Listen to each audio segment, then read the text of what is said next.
Fala, galera do Brasileiragem, boa noite a todos, bom dia para quem está assistindo, boa tarde, enfim. Acabou o jogo da seleção brasileira faz 5 minutinhos agora, e já viemos aqui com algumas observações, algumas análises sobre esse jogo. Antes de tudo, né, quero agradecer aí a todos pela audiência que vocês têm nos dado, todo o apoio, é muito importante isso pra gente, né? E começando aí, né, a seleção brasileira chegou com um time alternativo, com praticamente todo o time mudado ali, né? Laterais, zagueiros, meio-campo, atacantes. Começamos ali o jogo com muita posse de bola, né? O Brasil ficou com muita posse.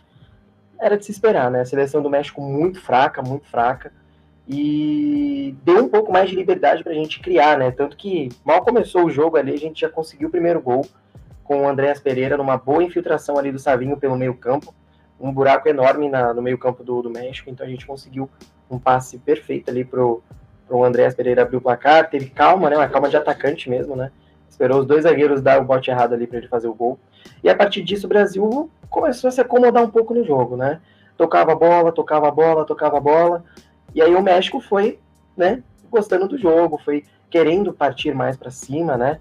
O México que não vem de bons resultados, apesar do título da Copa Ouro recentemente, o México não tem uma safra boa de jogadores, já tem um tempo, desde a última Copa, não tem algum jogador de destaque ali, né? Como antigamente, né? Com Guardado, Ochoa, Chicharito, Rafa Marques, enfim. E aí o Brasil começou a se acomodar um pouco no jogo e isso preocupa a gente, porque principalmente agora na Copa América, que vai ter o começo de um campeonato importante, será que a gente vai começar a fazer isso também? Né? Nossa chave ela não está uma chave fácil, mas também não está uma chave muito complicada. Então, se a gente, por exemplo, pegar uma Costa Rica, fizer 1-0, será que a gente vai se acomodar também? Né? Esse fica o nosso medo, assim, né? Dessa questão. E o Savinho foi o principal destaque do primeiro tempo, na minha visão, sem medo, parece que estava muito leve ali no jogo, né? Pegava a bola, fazia aquele corte para dentro, né? Do pé trocado, canhoto para dentro, para fazer alguma jogada de efeito, achar algum passe, né? E foi muito importante para a seleção brasileira ter uma válvula de escape, né? Ter um fôlego ali. E aí virou o primeiro tempo com 1-0, não teve grandes chances também, né? Também não teve sustos. E aí começou o segundo tempo como terminou o primeiro. O México com chances ali de partir mais para cima, de conseguir achar o gol de empate, e o Brasil começou a se acomodar, né? Um destaque negativo ali já no primeiro início foi o Evanilson, também muito nulo. Chegava a bola, um passinho de lado e nada mais, não conseguia se desvencilhar da dupla de zaga mexicana, né? E aí veio o segundo gol do Brasil com uma ótima jogada, um ótimo passe do Éder Militão achando o Ian Couto lá pela ponta direita. E o Ian Couto também com calma, né? Esperando ali a infiltração do Martinelli, jogando para trás, o Martinelli empurrando com a perna esquerda, fazendo 2-0.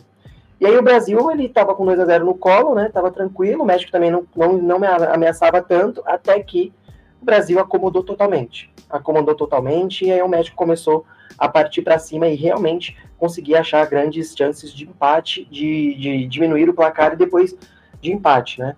E aí não deu outra. O Dorival fez algumas alterações, né? Mexeu no meio-campo completamente e numa roubada de bola lá no ataque, numa dividida que o Paquetá não dividiu, na minha visão, né? Não sei se foi a visão de vocês, mas ele deixou de dividir a bola.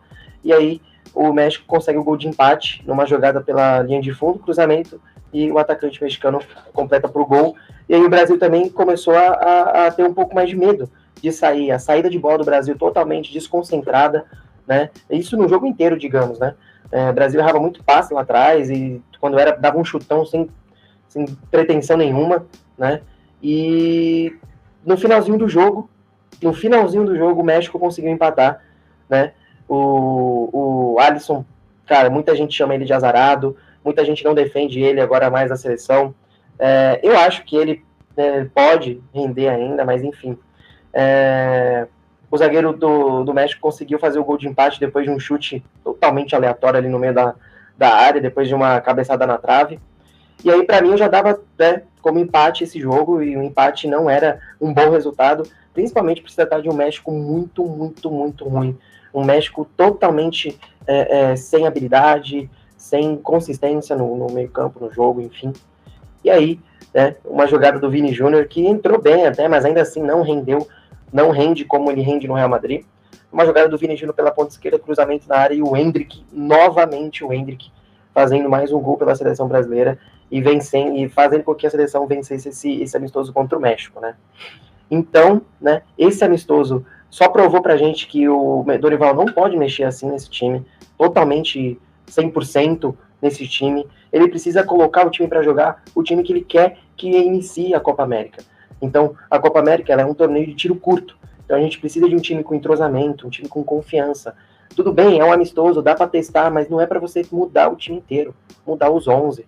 Né? 4, 5 nomes no máximo ali, tudo bem, no intervalo do jogo, coloca os caras que você queria colocar, mas você não pode entrar com um time totalmente mudado, assim, ainda mais com 3 dias de treino, né? Não tem como. Então, assim, para mim o Dorival não foi bem nesse amistoso, apesar de ter feito algumas mudanças que podem ter melhorado o time no segundo tempo, como o Endrick, como o Vini Júnior, mas mesmo assim, cara, não é assim que você tem que fazer no amistoso. 3, 4 nomes para você mudar, depois no intervalo coloca mais 3, 4 nomes, não tem problema, mas iniciar o jogo com um time totalmente mudado é muito risco que você corre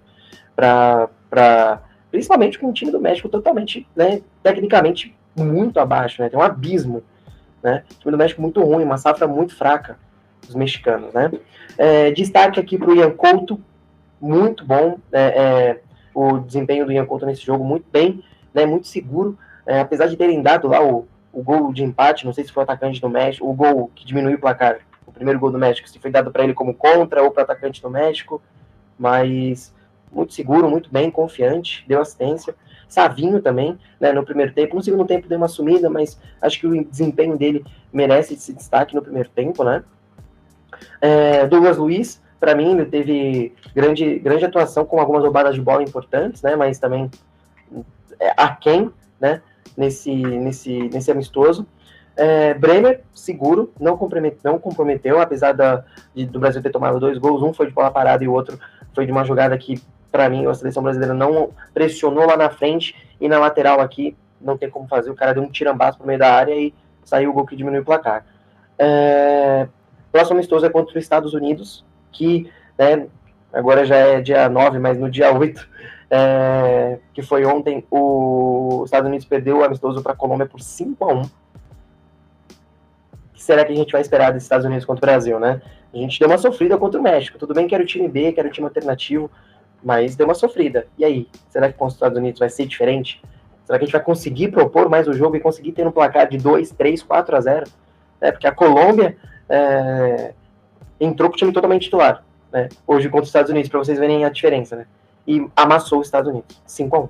O Brasil entrou com o time B contra o México e sofreu, suou e quase fica com empate contra esse time fraquíssimo do México. Então, assim, nossa esperança é que o Dorival agora ligue o alerta e fala, não, realmente eu não posso fazer isso, e entrar com o time totalmente titular. Entrar com o Bento, entrar com o Marquinhos, entrar com o Magalhães, entrar com o Bruno Guimarães, entrar com o Paquetá, entrar com o Vini Júnior, Rodrigo. Então, assim, não dá para você fazer tudo isso, né? Mais algumas observações aqui. O Brasil errou muitos passes, alguns erros de posicionamento grotescos, principalmente ali na volância com o Douglas Luiz, com o Ederson. O Ederson também muito fraco nesse jogo, né? Ficou um pouco perdido ali no posicionamento dele, e acabou que, né, a gente fica com medo, né? Se precisar contar com esse cara, se alguém tiver machucado, como será que a gente vai fazer, né? Acho que o Brasil poderia ter jogado muito melhor, até pelas peças que colocou em campo.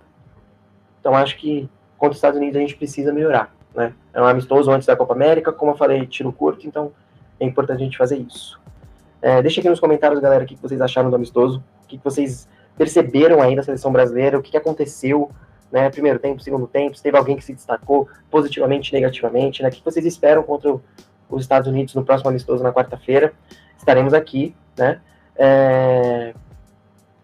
fazendo aí mais uma cobertura, né, e, né, para finalizar o vídeo, não só lembrando aí dos destaques, mas o Andreas Pereira também, muito, muito bem, para mim, outro destaque aí que merece essa atenção, muito bem, passes precisos, movimentação correta para a posição que ele estava ocupando no campo, tirando o gol também, que foi coroação aí, primeiro gol da camisa da seleção brasileira. Galera, ficamos por aqui nesse primeiro amistoso aí antes da Copa América, né? Nesse primeiro desses dois aí, México e Estados Unidos. E esperamos um jogo muito melhor com os Estados Unidos, né? Deixa aqui nos comentários, se inscreve no canal se você não está inscrito, curte, compartilha aí nos amigos, né? E embaixo aqui também tem o link da Estrela Bet para vocês conseguirem várias vantagens aí na casa de apostas, tá bom? Um grande abraço a todos e falou!